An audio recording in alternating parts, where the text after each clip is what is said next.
രണ്ടാളുകൾ കൂട്ടുകാരായി കണ്ടാൽ അവരെ എങ്ങനെയെങ്കിലും പിരിക്കണം. എന്ത് ഫിത്തന പറഞ്ഞിട്ടാണെങ്കിലും എന്ത് ഇല്ലാക്കഥ പറഞ്ഞിട്ടാണെങ്കിലും അവരെ തമ്മിൽ തല്ലിച്ചിട്ട് രണ്ട് ഭാഗമാക്കി കണ്ടാൽ നല്ലൊരു സന്തോഷാണ്. എന്തോ വലിയ ഒരു ഇബാദത്ത് ചെയ്ത, എന്തോ വലിയൊരു സൽക്കർമ്മം ചെയ്ത ഒരു ഫീലാണ്. അങ്ങനെയാണോ നമ്മൾ ചെയ്യേണ്ടത്? അല്ല. എത്രയോ ആളുകൾ നമ്മളെ ഇടയിൽ തന്നെയുണ്ട്. നമുക്ക് മനസ്സിലാക്കാൻ ചിലപ്പോൾ ഒരുപാട് പാടുപെടേണ്ടി വരും. കാരണം നമ്മുടെ അടുത്തെത്തുമ്പോൾ നല്ല ആളാണ്.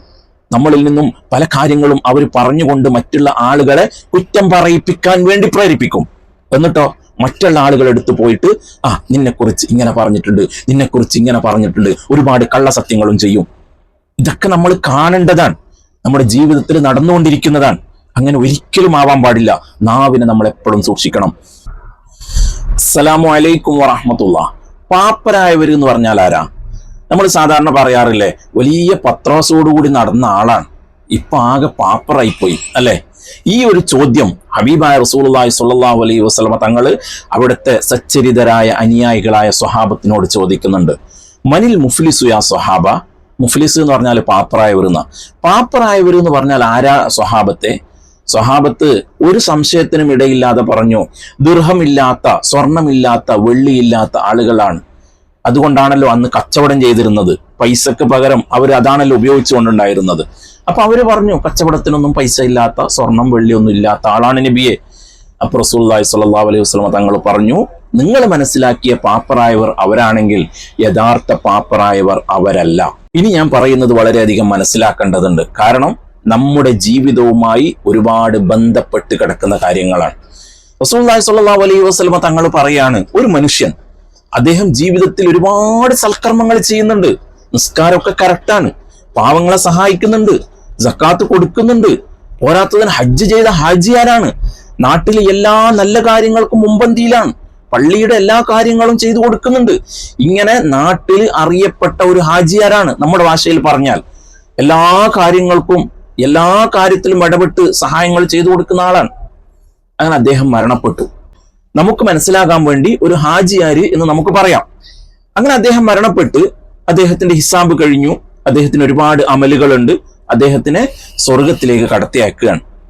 ആ സമയത്ത് പുറകിൽ നിന്നും ഒരു വിളി, പടച്ചോനെ അദ്ദേഹത്തിന് സ്വർഗത്തിലേക്ക് അയക്കല്ലേ, അദ്ദേഹം എന്നെ ചീത്ത പറഞ്ഞിട്ടുണ്ട്, ആ ചീത്ത പറഞ്ഞതിനനുസരിച്ച് അദ്ദേഹത്തിന് ഇവിടെ നിന്ന് ഹിസാബ് ചെയ്യണം. ആ സമയത്ത് അല്ലാഹു തആല മലക്കുകളോട് പറയും, മലക്കുകളെ, ഇദ്ദേഹത്തിന് ആ ചീത്ത പറഞ്ഞ എത്രയാണോ ചീത്ത പറഞ്ഞത് അതിനനുസരിച്ച് അദ്ദേഹത്തിന്റെ അക്കൗണ്ടിൽ നിന്നും ആ നന്മകൾ എടുത്തിട്ട് ഇദ്ദേഹത്തിന് കൊടുക്കണം. അങ്ങനെ അല്ലാഹു തആല മലക്കുകളോട് പറഞ്ഞതനുസരിച്ച് മലക്കുകൾ അദ്ദേഹത്തിൽ നിന്നും അതിനനുസരിച്ച് നന്മ എടുത്ത് ഇയാൾക്ക് കൊടുക്കുകയാണ്. ആ സമയത്ത് പുറകിൽ നിന്നും വേറൊരാൾ വരുന്നുണ്ട്, പടച്ചോനെ അദ്ദേഹം എന്നെ ഗീബത്ത് പറഞ്ഞിട്ടുണ്ട്. അപ്പോഴത്തേനും പിന്നൊരാൾ വരുന്നുണ്ട്, അദ്ദേഹം എന്നെ നമീമത്ത് പറഞ്ഞിട്ടുണ്ട്. അപ്പോഴേക്കും വേറൊരാൾ വരുന്നുണ്ട്, അദ്ദേഹം എന്നെ ഉപദ്രവിച്ചിട്ടുണ്ട്. ഇങ്ങനെ പല ആളുകളും പുറകിൽ നിന്നും ഓരോന്ന് വരാൻ തുടങ്ങി. അല്ലാഹു തആല മലക്കുകളോട് പറയുന്നുണ്ട്, ഒക്കെ ഒന്ന് ചെക്ക് ചെയ്ത് നോക്കുമ്പോൾ ശരിയാണ്, അദ്ദേഹത്തിന്റെ ഓരോ നന്മകളും ഈ മറ്റുള്ള ആളുകൾക്ക് എടുത്തു കൊടുക്കുകയാണ്. കൊടുത്തിട്ട് അദ്ദേഹം ചെയ്ത നന്മകളൊക്കെ തീർന്നുപോയി. അദ്ദേഹം ചെയ്ത എല്ലാ നന്മയും തീർന്നു. പക്ഷെ പരാതിക്കാര് പിന്നെയും ബാക്കിയാണ്. അപ്പൊ മലക്കുകൾ അള്ളാഹുവിനോട് പറയുന്നുണ്ട്, പടച്ചോനെ അദ്ദേഹത്തിന്റെ നന്മകളൊക്കെ തീർന്നു, ഇനിയും ആളുകൾ ബാക്കിയാണ്, ഞങ്ങൾ എന്താ ചെയ്യേണ്ടത്? അപ്പൊ അല്ലാഹു തആല മലക്കുകളോട് പറയും, മലക്കുകളെ, ഈ പരാതിയുമായി വന്ന ആളുകൾ ഉണ്ടല്ലോ, അവര് ചെയ്തിട്ടുള്ള തിന്മകൾ അത് എടുത്തിട്ട് ഇദ്ദേഹത്തിന്റെ തിന്മയുടെ അക്കൗണ്ടിലേക്ക് ഇട്ടുകൊടുക്കുന്നു. അങ്ങനെ ഇദ്ദേഹം ചീത്ത പറഞ്ഞതിനനുസരിച്ച് അല്ലെങ്കിൽ നമീമത്തോ ഗീബത്തോ ഒക്കെ പറഞ്ഞതിനനുസരിച്ച് ഇവരിൽ നിന്നുള്ള തിന്മകൾ എടുത്ത് ഇദ്ദേഹത്തിന്റെ തിന്മയുടെ അക്കൗണ്ടിലേക്ക് ഇടുകയാണ്. ചിലപ്പോ വ്യഭിചരിച്ച ആളുകളുടെ വ്യഭിചാരായിരിക്കും എടുത്തിട്ടിടുന്നത്, കള്ളു കുടിച്ച ആളുകൾ കള്ളുകുടിയായിരിക്കും എടുത്തിട്ടിടുന്നത്. എങ്ങനെ നടന്ന ആളാ? വലിയ ഹാജിയാരായി നടന്ന ആളുടെ അക്കൗണ്ടിലേക്കാണ് ഈ വ്യഭിചാരവും കള്ളുകുടിയും ഒക്കെ വന്നു ചേരുന്നത്. എത്രത്തോളം ഗൗരവമുള്ള വിഷയമാണ്. അങ്ങനെ വലിയ നന്മയുടെ ഭാണ്ഡക്കെട്ടുമായി സ്വർഗത്തിലേക്ക് പോകാൻ നിന്ന ആളെ അള്ളാഹുവിന്റെ സബാനിയാക്കളായ മലക്കുകൾ വലിച്ചു കൊണ്ടുപോയി നരകത്തിലേക്കിടും. അദ്ദേഹമാണ് പാപ്പറായ ആള് എന്ന് നബി സല്ലല്ലാഹു അലൈഹി വസല്ലം തങ്ങൾ സ്വഹാബത്തിന് പഠിപ്പിച്ചു കൊടുക്കുകയാണ്. ഇവിടെയാണ് നമ്മൾ ചിന്തിക്കേണ്ടത്. നമ്മൾ വിചാരിക്കും, നമ്മൾ ഒരുപാട് ഇബാദത്തുകൾ ചെയ്യുന്നുണ്ടല്ലോ, നമ്മൾ നിസ്കരിക്കുന്നുണ്ടല്ലോ, ഖുർആൻ ഓതുന്നുണ്ടല്ലോ, മറ്റ് നമ്മുടെ എല്ലാ കാര്യങ്ങളും ചെയ്യുന്നുണ്ടല്ലോ, അതുകൊണ്ട് നമ്മൾ സേഫാണ്. പക്ഷേ നമ്മൾ പറയുന്ന വാക്കുകൾ, നമ്മുടെ നാവ് കൊണ്ട് മറ്റുള്ള ആളുകൾക്ക് വരുന്ന ബുദ്ധിമുട്ടുകൾ, അത് നമ്മൾ മനസ്സിലാക്കുന്നില്ല. ശാരീരികമായി കൊണ്ട് തന്നെ നമ്മൾ പല ആളുകളെയും ബുദ്ധിമുട്ടിക്കുന്നുണ്ടാകും.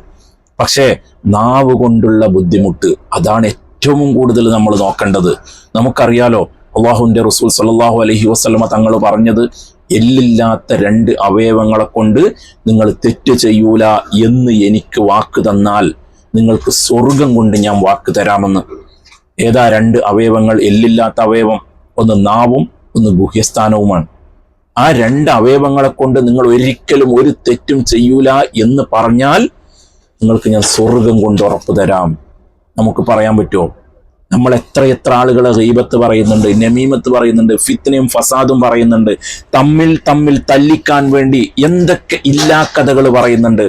2 ആളുകൾ കൂട്ടുകാരായി കണ്ടാൽ അവരെ എങ്ങനെയെങ്കിലും പിരിക്കണം. എന്ത് ഫിത്ന പറഞ്ഞിട്ടാണെങ്കിലും, എന്ത് ഇല്ലാക്കഥ പറഞ്ഞിട്ടാണെങ്കിലും അവരെ തമ്മിൽ തല്ലിച്ചിട്ട് 2 ഭാഗമാക്കി കണ്ടാൽ നല്ലൊരു സന്തോഷാണ്. എന്തോ വലിയ ഒരു ഇബാദത്ത് ചെയ്ത, എന്തോ വലിയൊരു സൽക്കർമ്മം ചെയ്ത ഒരു ഫീലാണ്. അങ്ങനെയാണോ നമ്മൾ ചെയ്യേണ്ടത്? അല്ല. എത്രയോ ആളുകൾ നമ്മളെ ഇടയിൽ തന്നെയുണ്ട്. നമുക്ക് മനസ്സിലാക്കാൻ ചിലപ്പോ ഒരുപാട് പാടുപെടേണ്ടി വരും. കാരണം നമ്മുടെ അടുത്തെത്തുമ്പോൾ നല്ല ആളാണ്. നമ്മളിൽ നിന്നും പല കാര്യങ്ങളും അവർ പറഞ്ഞുകൊണ്ട് മറ്റുള്ള ആളുകളെ കുറ്റം പറയിപ്പിക്കാൻ വേണ്ടി പ്രേരിപ്പിക്കും. എന്നിട്ടോ മറ്റുള്ള ആളുകൾ എടുത്തു പോയിട്ട് നിന്നെക്കുറിച്ച് ഇങ്ങനെ പറഞ്ഞിട്ടുണ്ട്, നിന്നെക്കുറിച്ച് ഇങ്ങനെ പറഞ്ഞിട്ടുണ്ട്, ഒരുപാട് കള്ളസത്യങ്ങളും ചെയ്യും. ഇതൊക്കെ നമ്മൾ കാണേണ്ടതാണ്, നമ്മുടെ ജീവിതത്തിൽ നടന്നുകൊണ്ടിരിക്കുന്നതാണ്. അങ്ങനെ ഒരിക്കലും ആവാൻ പാടില്ല. നാവിനെ നമ്മൾ എപ്പോഴും സൂക്ഷിക്കണം. ഈ ഗീബത്ത് നമീമത്ത് എന്നൊക്കെ പറയുന്നത് അത് അതിനായി ഇരുന്നിട്ട് പറയേണ്ട ആവശ്യമില്ല. ഇന്ന് അതിനായി ഇരിക്കുന്ന എത്രയോ ആളുകളുണ്ട്. പീഡിയത്തിണ്ണയിൽ നോക്കിയാൽ, അതുപോലെ തന്നെ ബസ് സ്റ്റാൻഡിൽ നോക്കിയാൽ ഒരുപാട് ആളുകൾ വെറും ഗീബത്തും നമീമത്തും പറയാൻ വേണ്ടി ഇരിക്കുകയാണ്. ഞാൻ അതിലേക്ക് കൂടുതൽ പോകുന്നില്ല. അത് നമ്മൾ തന്നെ മനസ്സിലാക്കിയാൽ നമുക്കറിയും നമ്മൾ ആരെ കുറിച്ചിട്ടൊക്കെ കുറ്റം പറയുന്നുണ്ടെന്ന്. ഈ ഗീബത്ത് എന്ന് പറയുന്നത് ഒരു ഉസ്താദ് പറഞ്ഞതാണ്. അതായത് ഇന്നലെ ഒരു ഉസ്താദ് വന്നിട്ട് ഒരു വയല് പറഞ്ഞു പോയി. 2ാമത്തെ ദിവസം ഒരു ഉസ്താദ് വന്നിട്ട് വയല് പറഞ്ഞു. അപ്പോ ഈ 2ാമത്തെ ഉസ്താദിന്റെ വാളിനെ കുറിച്ചിട്ട് ഒരാള് പറയാണ്, ഇന്നത്തെ ഉസ്താദിന്റെ വയല് നല്ല വയലായിരുന്നു. ഇങ്ങനെ പറഞ്ഞാൽ ഇദ്ദേഹം ഇപ്പൊ ആരെങ്കിലും കുറ്റം പറഞ്ഞോ? ഇല്ല. എന്നാൽ ഈ പറയൽ കൊണ്ട് ഇന്നലെ വഅള് പറഞ്ഞ ഉസ്താദിനെ ഗീബത്ത് പറഞ്ഞതുപോലെയാകുമെന്ന് സൂക്ഷ്മതക്ക് വേണ്ടിയിട്ട് പണ്ഡിതന്മാർ പറഞ്ഞിട്ടുണ്ട്. കാരണം ഇന്നത്തെ ഉസ്താദിന്റെ വഅള് നല്ല വഅള് എന്ന് പറഞ്ഞാൽ ഇന്നലത്തെ ഉസ്താദിന്റെ വഅള് അത്രത്തോളം നല്ലതല്ല, അതായത് മോശമാണ് എന്നാണ് ആ പറഞ്ഞത്. എനിക്ക് ഒരു ആന്തരിക അർത്ഥം വരുന്നത്, നമ്മൾ പറയാറില്ല അർത്ഥം വെച്ച് പറയുന്നതിനാന്നൊക്കെ ചോദിക്കാറില്ലേ, അങ്ങനെയുള്ള അർത്ഥം വരുന്നത്, അതുകൊണ്ട് അത് ഗീബത്തായി വരുമെന്ന് സൂക്ഷ്മതക്ക് വേണ്ടിയിട്ട് പണ്ഡിതന്മാർ പറയുന്നുണ്ട്. അപ്പൊ നമ്മൾ നോക്കണം എത്രത്തോളം ഗൗരവമുള്ള വിഷയമാണെന്ന്. എന്നാൽ നമ്മൾ ഇന്ന് അറിഞ്ഞുകൊണ്ട് തന്നെയാണ് പല ആളുകളെ കുറിച്ചും പറയുന്നത്. എന്നിട്ട് നമ്മൾ എന്താ പറയുക, നമ്മൾ ഉള്ളതല്ലേ പറയുന്നത്. ഉള്ളത് പറയുന്നതാണ് ഗീബത്ത്. അതാണ് ഏറ്റവും കുറ്റമുള്ളതും, ഗീബത്ത് പറയുക എന്നുള്ളത്. അതുപോലെ നമീമത്ത്, ഈ ഗീബത്തും നമീമത്തും തമ്മിലുള്ള വ്യത്യാസം എന്താ? അത് അധികം ആൾക്കും അറിയില്ല. പറയുമ്പോൾ ഇങ്ങനെ ഗീബത്ത് നമീമത്ത്, പരദൂഷണം ഏഷണി എന്നൊക്കെ പറയും. ഈ നമീമത്ത് എന്ന് പറഞ്ഞാൽ 2 ആളുകളെ തെറ്റിക്കാൻ വേണ്ടി അവിടെ നിന്നുള്ളത് ഇവിടെയും ഇവിടെ നിന്നുള്ളത് അവിടെയും പറയുന്നതിനാണ് നമീമത്ത് എന്ന് പറയുന്നത്. ഗീബത്ത് എന്ന് പറയുന്നത് അഭാവത്തിൽ ഒരാളെ കുറിച്ച് കുറ്റം പറയുന്നതാണ്. ഒരാളെ കുറിച്ചിട്ട് അദ്ദേഹത്തിന് ഇഷ്ടമില്ലാത്ത വിഷയം അദ്ദേഹത്തിന്റെ അഭാവത്തിൽ പറയുക, അതാണ് ഗീബത്ത്. അപ്പോ റസൂലുള്ളാഹി സ്വല്ലല്ലാഹു അലൈഹി വസല്ലം തങ്ങളോട് സ്വഹാബത്ത് ചോദിക്കുന്നുണ്ട്, അല്ല നബിയെ, ഒരാൾ ചെയ്യുന്ന കാര്യമാണ്, ആ ചെയ്യുന്ന കാര്യമാണ് ഞങ്ങൾ അദ്ദേഹത്തിന്റെ പുറകിൽ നിന്ന് പറയുന്നതെങ്കിൽ അതെങ്ങനെയാണ് നബിയെ ഗീബത്താകുന്നത്? അപ്പൊ നബി സല്ലല്ലാഹു അലൈഹി വസല്ലം തങ്ങൾ പറഞ്ഞു, ചെയ്യുന്നതിനെ കുറിച്ച് പറയുന്നത് തന്നെയാണ് ഗീബത്ത്. ഒരാളൊരു കാര്യം ചെയ്യുന്നു, അത് നമ്മൾ പുറകിൽ നിന്ന് പറയുന്ന അദ്ദേഹത്തിന് ഇഷ്ടമില്ലേ എങ്കിൽ അതാണ് ഗീബത്ത്.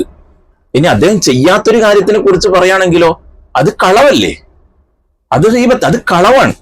കളവിന്റെ കൂടെ ഗീബത്തും വരും, കാരണം അദ്ദേഹത്തിന് ഇഷ്ടമില്ലല്ലോ പറയുന്നത്. അപ്പൊ കളവും ഗീബത്തും ഒക്കെ വരും. അപ്പൊ അതുകൊണ്ട് നമ്മൾ പ്രത്യേകിച്ച് റമളാൻ മാസത്തിൽ ഒരു പ്രത്യേകിച്ച് എന്നുള്ള ഒരു അർത്ഥം ഇല്ല. നമ്മളെക്കുറിച്ച് എപ്പോഴും നമ്മൾ തിന്മ ചെയ്യാൻ പാടില്ല. എപ്പോഴും നമ്മൾ കളവ്, ഗീബത്ത്, നമീമ ഒന്നും ചെയ്യാൻ പാടില്ല. ഒരു തെറ്റും നമ്മൾ ചെയ്യാൻ പാടില്ല.